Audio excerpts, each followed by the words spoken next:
मध्य प्रदेशातील अमरकंटक येथे स्थित शोणदेव किंवा शोणदेश शक्तिपीठ हे 51 शक्तिपीठांपैकी एक अतिशय पवित्र आणि निसर्गरम्य स्थान आहे. नर्मदा आणि सोन या दोन नद्यांचा उगम याच परिसरात होत असल्याने या ठिकाणाला आध्यात्मिकदृष्ट्या अनन्यसाधारण महत्त्व आहे. पौराणिक महत्त्व. पौराणिक कथेनुसार भगवान विष्णूंनी सती मातेच्या पार्थिवाचे खंड केले असता या ठिकाणी मातेचा उजवा नितंब राईट बट्टक पडला होता. शक्ती येथील देवीला नर्मदा या नावाने पूजले जाते. भैरव येथील संरक्षकाला भद्रसेन असे संबोधले जाते. नर्मदा नदीचा उगम आणि वैशिष्ट्ये. अमरकंटक हे नर्मदा नदीचे उगमस्थान आहे. येथे मातेची पूजा अतिशय सौजन्याने आणि भक्तिभावाने केली जाते. नर्मदा मंदिर हे शक्तिपीठ नर्मदा उद्गम मंदिराच्या संकुलातच आहे. येथे पांढऱ्या पाषाणात बांधलेली अनेक मंदिरे असून ती अतिशय शांत आणि प्रसन्न वाटतात. कळस आणि वास्तुकला. मंदिराची रचना प्राचीन असून त्यावर सुंदर नक्षीकाम पाहायला मिळते.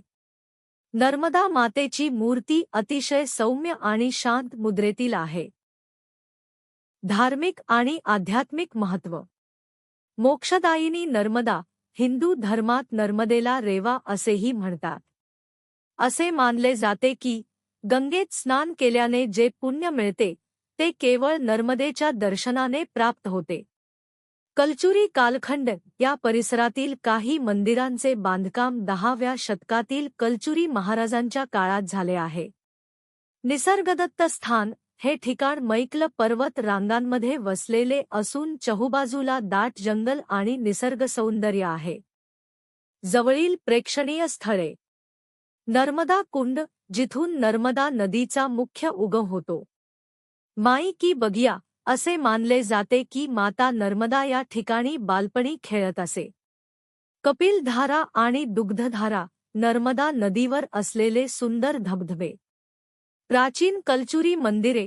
पुरातत्व विभागाच्या अखत्यारीत असलेली ऐतिहासिक मंदिरे.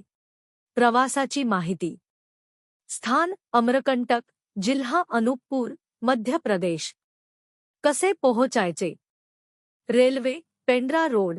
पेंड्रा रोड हे जवळचे रेल्वे स्टेशन असून तेथून अमरकंटक साधारण 35 किमी आहे.